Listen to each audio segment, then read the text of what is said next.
Welcome everyone to this discussion on the solar eclipse which occurs on the 20th of March 2015. For those who I haven't met, my name is Chandra Easton. I'm an esoteric astrologer, spiritual healer, based in Australia. I travel the world with my work. I've been an astrologer since the late 70s, and I love all facets of humanity and the earth. You're welcome to stay in touch with me through my website, starastrologyhealing.com, or you can connect with me through my Facebook page, Soul-Centered Astrology and Spiritual Healing. Sign up for the newsletters that I have. So, what I'm looking at now is this solar eclipse. It's coming up very soon on the 20th of March 2015. It's about 3 weeks away. And it's a total solar eclipse, occurring just a few minutes before the autumn equinox. That's here in the southern hemisphere, or the spring equinox if you live in the northern hemisphere. Now the chart for this total solar eclipse has been cast for the point of greatest eclipse, greatest totality, and that is at 9:35 a.m. on the 20th of March 2015, Greenwich Mean Time, in the North Atlantic Ocean, pretty close to the Arctic Circle. So what is the nature of a solar eclipse? Well, solar eclipses have been a vital tool in determining the place, the time and the duration of political, economic, social and geophysical changes that impact the Earth and all people down through the millenniums. The period of influence for any one solar eclipse extends over about 3 years, primarily affecting those regions over which, that's the land masses or the oceans, over which the shadow falls. Solar eclipses also affect the countries and cities ruled by the signs in which they're placed. In this case, the eclipse is in the sign of Pisces, which governs Europe and the Pacific Ocean, along with many other countries. Total eclipses. Total eclipses have an especially powerful effect upon the Earth and its people. A total eclipse refers to the complete obscuration of the sun's light by the moon. The ancient astrologers used eclipses to determine the future of kings and countries. However, by and large, this method of prediction's fallen into disuse in modern times. More recently, though, a resurgence has been underway as esoteric astrologers recognise the prophetic nature of the solar eclipses and the window that they offer for insight into the consciousness raising process on Earth.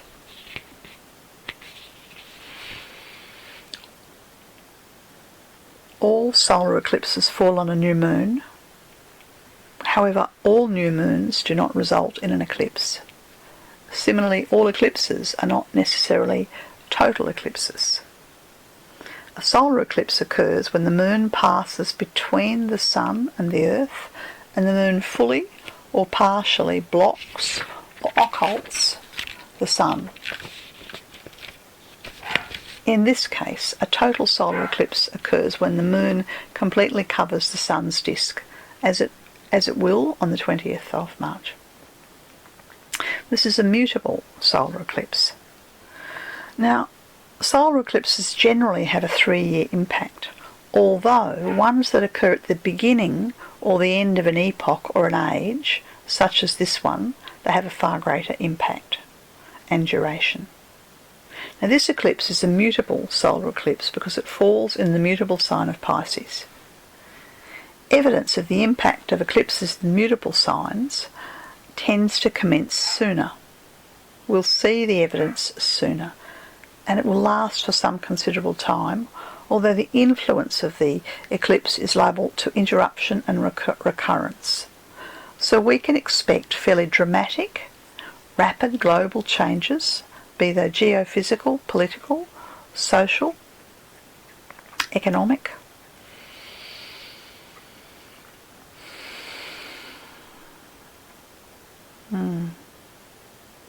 Lost my place there.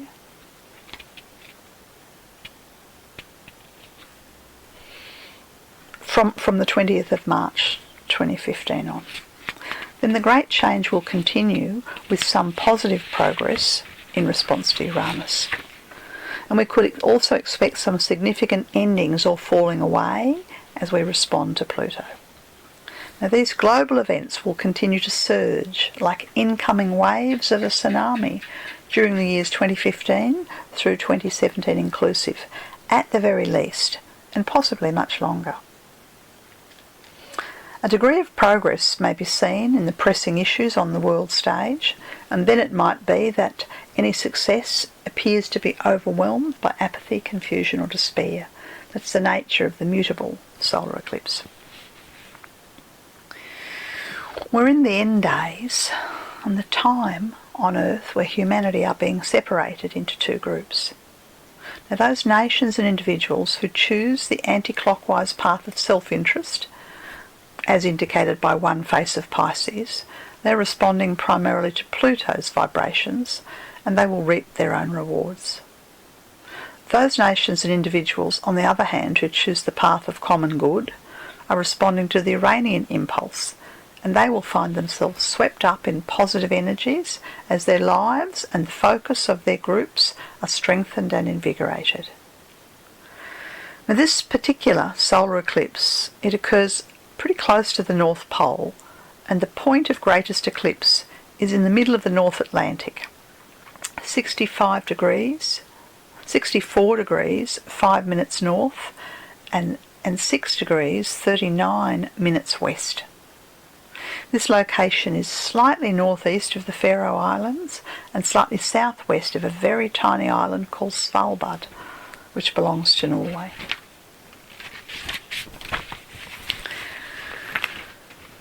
The shadow of an eclipse, known as the path of Umbra. Now, what happens with a solar eclipse is that the place where the shadow falls indicates the countries or the regions of the Earth that will receive the greatest impact from the eclipse. The most interesting thing about this one is that the shadow, that is the path of Umbra as it's called, only touches land in two places.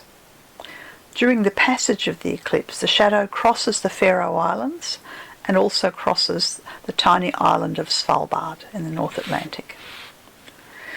The path of Umbra, which moves through an area that looks on the map like an elongated infinity sign, and it reaches up and across Greenland, across the polar cap, and down through Russia and into Asia.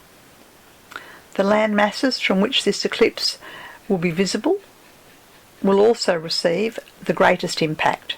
These land masses are Northern Africa, all of Europe, parts of Russia and Western Asia. They'll all see a partial eclipse. The countries that have the greatest impact and will see the totality of eclipse are Greenland, Iceland, the Faroe Islands, and this tiny little island, Svalbard. Now, most people know that you can't look directly at a solar eclipse with the naked eye without getting retinal damage. The eclipse itself will only last for a couple of minutes. The period of totality is 2 minutes and 46 seconds, and unlike a lunar eclipse which can last for hours.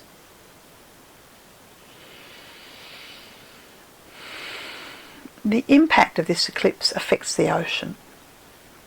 Because the path of Umbra is traversing the North Atlantic, and primarily doesn't touch landfall really, and into the Bering Sea, north of Russia, we could say that it is the North Atlantic Ocean and the Bering Sea which will receive the greatest impact from this eclipse. Now this is something to bear in mind.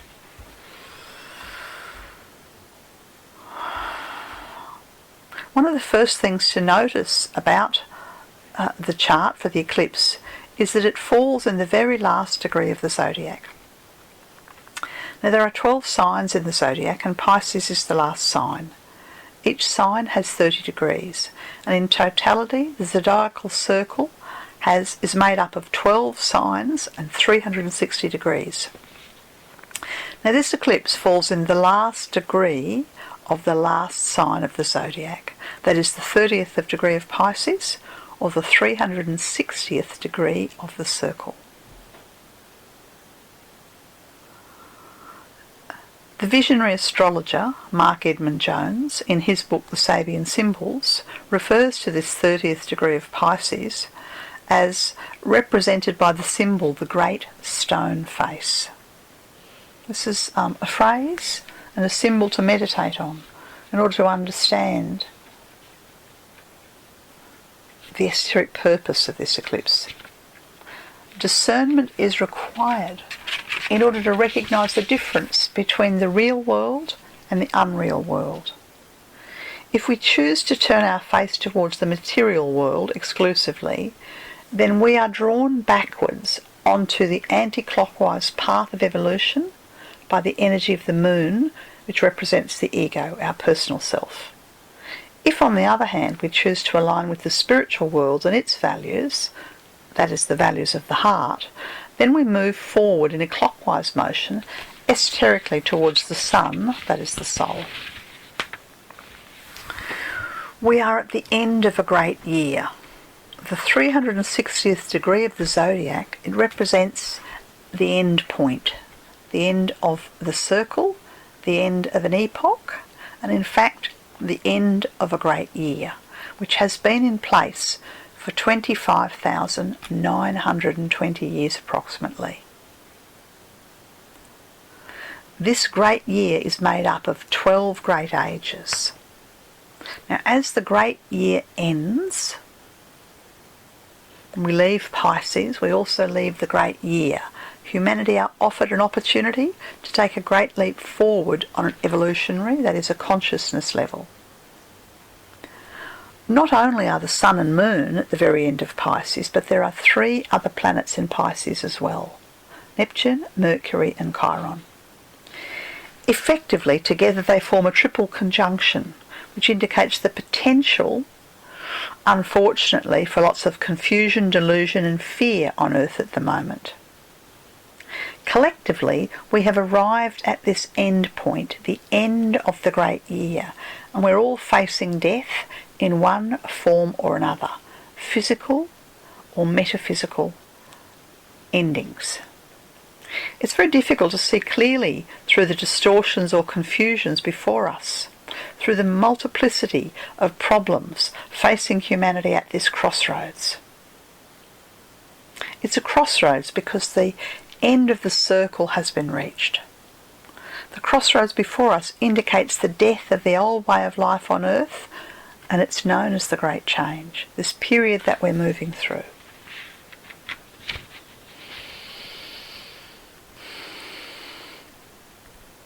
Fomalhaut is one of the fixed stars, a royal star from the ancient Persian tradition of Arabic astrology, and it's in high focus in this chart. Fomalhaut is the starry vehicle for the Archangel Gabriel and the Lady Hope, and it sits conjunct Neptune, the most elevated planet in this chart. And Neptune is the exoteric ruler of the age of Pisces. The question that we must ask ourselves, linked to this placement of Fomalhaut,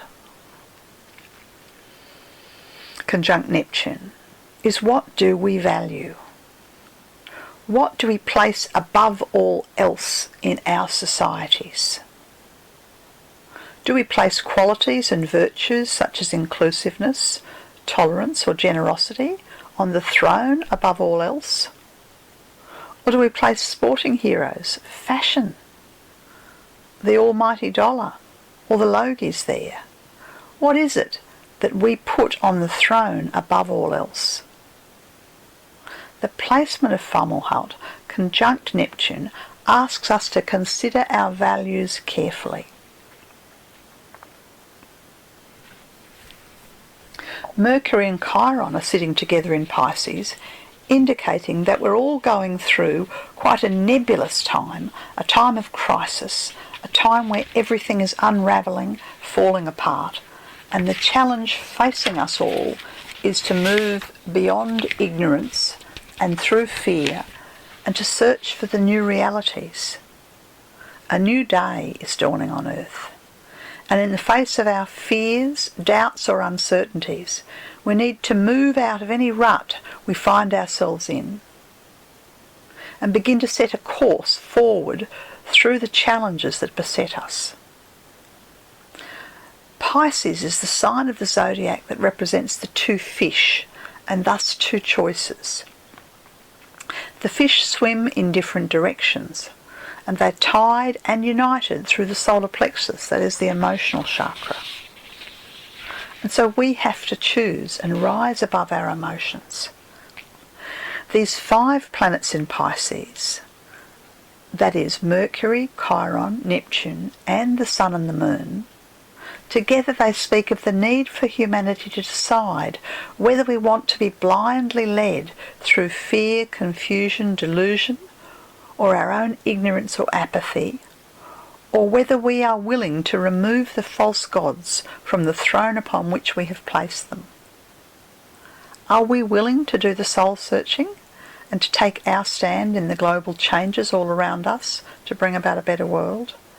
These questions and challenges face every one of us within this Pisces stellium. Prominence of the fixed stars, Sirius and Canopus. One of the very striking things about this chart is that the 14th or the 15th degree of Cancer is rising on the ascendant. Esoterically, this is a point of conception, the middle degree of the sign of birth, a point of conception. It is the degree of the zodiac where the fixed star Canopus, who represents the Divine Mother, and Sirius, who represents the Divine Father, together they unite to shine the light of compassion, reason and clarity into earth. When we commit to change in our personal lives, we orient towards this esoteric degree of conception, and through it we open ourselves to receive the holy ascension energies that flow through the heart of Canopus, through the heart of the Divine Mother, through the potency of the binary fixed star system of Sirius. We are in the midst of a sacred time for the seeding of a new consciousness, the birth of a new age, the birth of Earth's child. This birth can only happen if we lift ourselves above our personal or our community or our national delusions and confusions, above our false gods, and begin to recognise and reorient towards the inner true reality, towards wholesome values, goals and principles. The voice of the common people calls. Uranus is exactly square the Cancer ascendant, and thus also exactly square Sirius and Canopus. There's a need for catalytic transformation on a personal, political, environmental and social level all over the world. We need to challenge the politics, challenge the world leaders and challenge the status quo. The voice of the common people must be heard, it must be raised. The voice of the common people must be heard. This challenge from Uranus indicates the likelihood of increasing social unrest and revolution as people begin to take a stand against despotic rulers and billion-dollar, all-powerful corporations wherever they exist. An increase in the outbreak of fanaticism and war will most likely be witnessed, like many out-of-control spot fires all across the face of the earth over the next few years.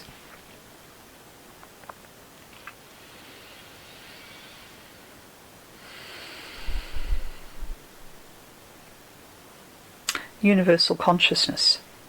Pluto sits conjunct the descendant and conjunct Vega, making a powerful statement in this chart.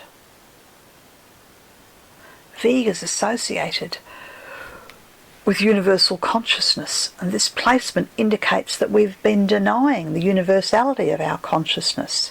We have denied the soul, the sacred within ourselves and within the earth. We are essentially universal beings with the capacity for interdimensional connection. However, we can only access this by re-embracing principles such as compassion with a focused will to good. This is the goal, and some progress is happening, even if it's not all that visible at this stage. Impact of the solar eclipse upon the Gulf Stream. Now, given that this solar eclipse is moving through the Atlantic, North Atlantic, and across the polar cap and down into the Bering Sea, it may well foreshadow major changes in Earth's weather patterns. In 2014, a senior scientist from NASA, Donald Cavalieri from the Goddard Space Flight Center, he speculated that the Arctic and the North Atlantic are very complex systems with many interactions between the land, the sea and the atmosphere. He stated that the facts do suggest that the changes we're seeing in the Arctic could potentially affect currents that warm Western Europe, and that's gotten a lot of people concerned. NASA's website reports that the thawing of sea ice covering the Arctic could disturb or even halt large currents in the Atlantic Ocean. Without the vast heat that these oceanic currents deliver, which is comparable to the power generation of 1 million nuclear power plants, Europe's average temperature would most likely drop 5 to 10 degrees centigrade. And parts of eastern North America would be chilled somewhat less. Such a dip in temperature would be similar to global average temperatures towards the end of the last ice age, roughly 20,000 years ago. This is very sobering information from NASA. So the possibility of a polar meltdown or a pole shift. Effectively, an acceleration of global warming triggered by this eclipse could herald the beginning of the next ice age and or a reversal of the magnetic north and south poles. Now, whether the impact on planetary weather comes about as a result of this total solar eclipse activating the North Pole meltdown quicker than expected, that is at this stage speculation. However, under consideration by NASA. Or whether the catalyst for the great change is preeminently the Uranus-Pluto square that's been impacting us all for the last 3 or 4 years. Or whether it's Nibiru, the red dwarf, which is destabilising our poles as it makes its 3,500-year flyby past Earth. Or whether deep-sea mining in pursuit of oil around the polar caps could potentially cause irrevocable harm to this region and, subsequently, to the weather on Earth. Or whether radioactive material, which is currently frozen in situ in the Bering Sea, is released with devastating effects on all oceans and the food chain. Or whether tectonic changes of a high order could trigger the concurrent eruption of all volcanoes around the planet. Not the least of these would be those of the Pacific Ring of Fire. Or whether in fact a combination of some of these factors are at play remains to be seen. However, whatever the cause or sequence of events, one possible outcome of such gigantuan earth changes, or possible global weather changes, or possible polar cap disruption, could be that Earth, or some continents of Earth, become no longer viable or sustainable for human habitation. for a shorter or a longer period of time. This is sobering thought indeed. If you live on the ocean's edge, consider moving to higher ground. These difficult questions and concerns must be contemplated over the next 3 years, at least, could be longer, as the impact of this total solar eclipse is felt globally. As always, humanity have the capacity to take charge of our destiny by virtue of our choices. The length of time that this solar eclipse impacts the Earth is unknown, because it's been almost 26,000 years since a great age ended, a great year ended. So we simply don't know.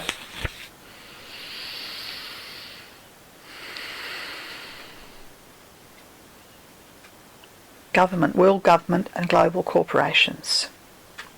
It would be wonderful to think that the consciousness of the general populace was awake and alert to the many threats that are currently impacting the Earth and her people. However, it's more likely to say that the Pisces stellium simply indicates that many governments and global corporations, multinationals, are either in denial, the governments are either in denial, blindly refusing, or covertly manipulating the facts for their own ends, as in the case of the global corporations. As a result, we are facing increasing levels of racial vilification, war on many fronts, and power plays being enacted between these billion-dollar corporations and governments against the common people on all nations and on all continents, on an almost daily basis. Such is the sad state of life on Earth in 2015.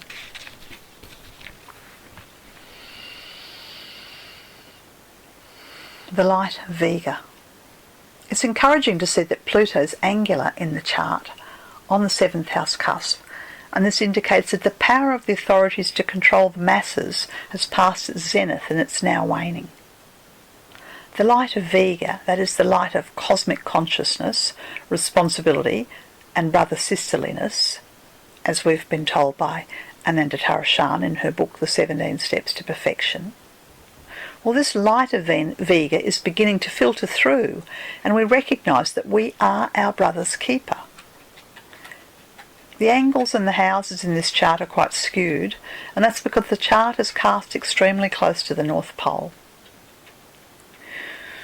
We have Aquarius on the midheaven, and Jupiter, the planet of grace, compassion, joy and love, sits in Leo on the nadir, the lowest, most hidden part of the chart.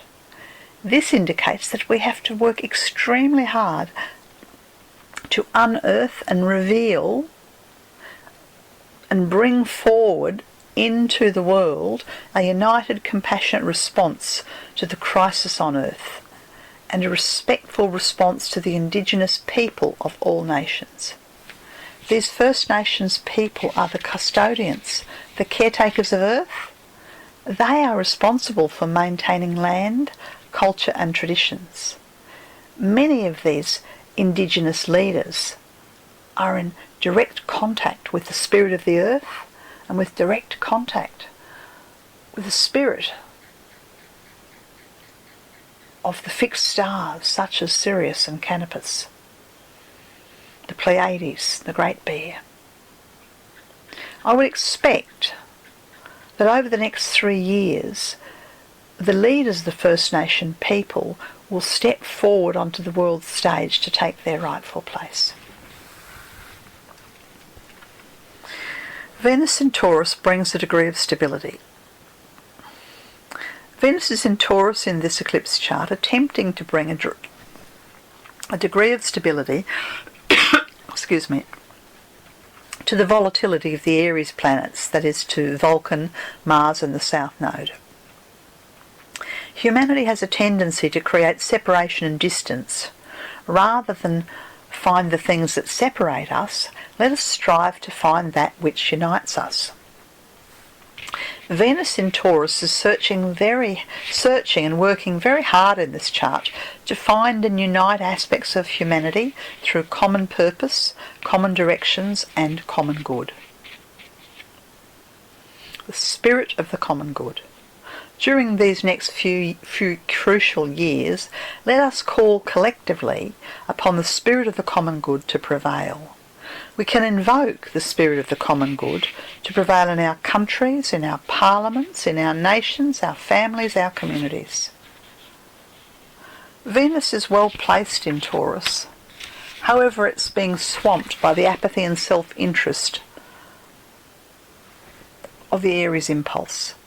The greatest challenge of the next few years is individual or collective apathy, ignorance or self-interest.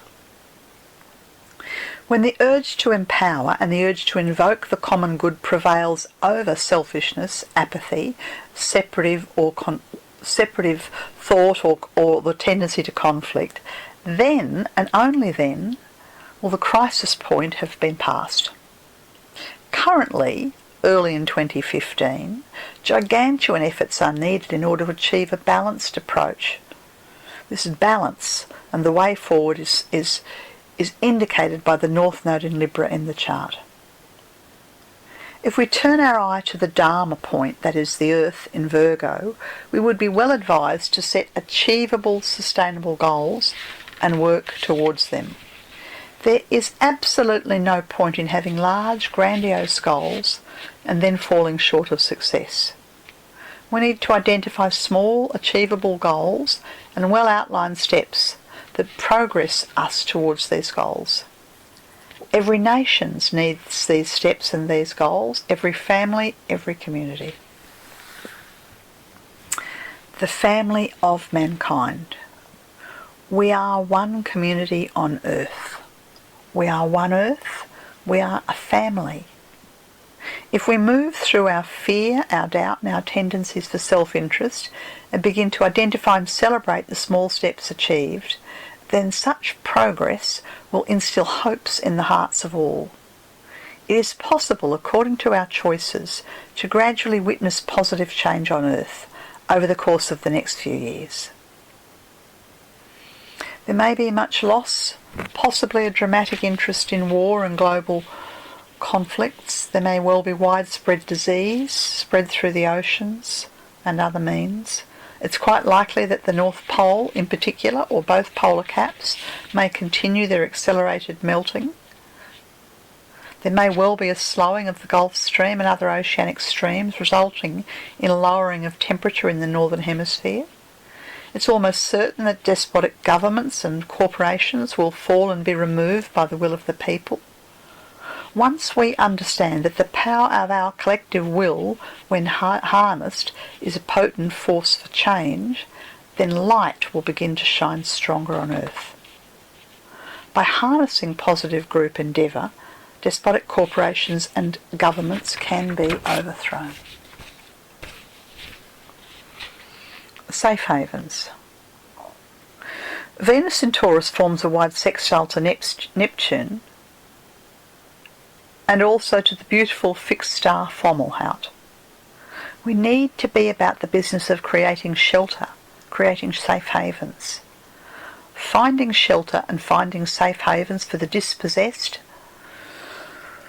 for the homeless, for the refugees, sharing resources with those in need is crucial. It's essential. If those who have more would share with those who have less, then we would begin to see the balance tip in surprising ways. The part of fortune within the chart sits conjunct the fixed stars Sirius, Canopus and the Cancer Ascendant. Let us look to the heavens and the spiritual realms for hope. We need to recognise that our families are all about us. Our personal families, our biological families, our friends, our spiritual families, our cultural families. We are one family, one Earth. It is imperative that we bring light and hope into these families and to support people within the family unit. Humanity is simply one family unit, and when we recognise this and when we say no to separation, and when we say no to segregation, and when we say no to vilification of people based on their differences, then the light will increase on earth. When we begin to understand that what is mine is yours, and what is yours is mine, my shelter is your shelter, and my food is your food, then a bright future will appear on our horizon. To do this, we must develop greater tolerance, religious and spiritual tolerance, tolerance for difference. We are called to focus upon that which unites us. Take a stand. We can't all be everywhere, and we can't all do everything. There are so many spot fires, so many areas that need tending to. As individuals, we must choose the area where we can make a difference. Choose or come to understand the area where you feel called to make a stand. Begin by strengthening the hands of those who are working for the common good with whom you come in contact, and yet know where you stand and where you can make a difference. This is an extremely potent solar eclipse, affecting all life on Earth as the great year, that is the last of the 12 zodiacal ages, the age of Pisces, comes to an end. We will no doubt see the dissolution and the unravelling of many power structures. Great upheaval will continue in many areas across the earth. We will witness small, slow, joyful, incremental progress and a slow building of the common good and the common humanity. Expect all of this as the free will of the people is exercised. Do not be despondent by failures and setbacks. Focus instead upon the steady increase in the spirit of common good to prevail. If you live in Iceland or the Faroe Islands or Greenland, you will have a front row seat to this eclipse. If you live in northern Africa, Europe or northern Russia or parts of northern Asia, you will see a partial eclipse. For the rest of the world and here in Australia, this solar eclipse will not be visible. Yet we will all be impacted by its vibration over the next 3 years and possibly much longer. That's all I've got to say on this topic at the moment. Stay well, find joy, live in the light, and bring heaven down to earth into your life. Till next time, stay in touch. Feel free to contact me through my Facebook page, Soul Centered Astrology and Spiritual Healing. You can click the button at the top and sign up for my newsletters, or connect with me through starastrologyhealing.com. Bye for now.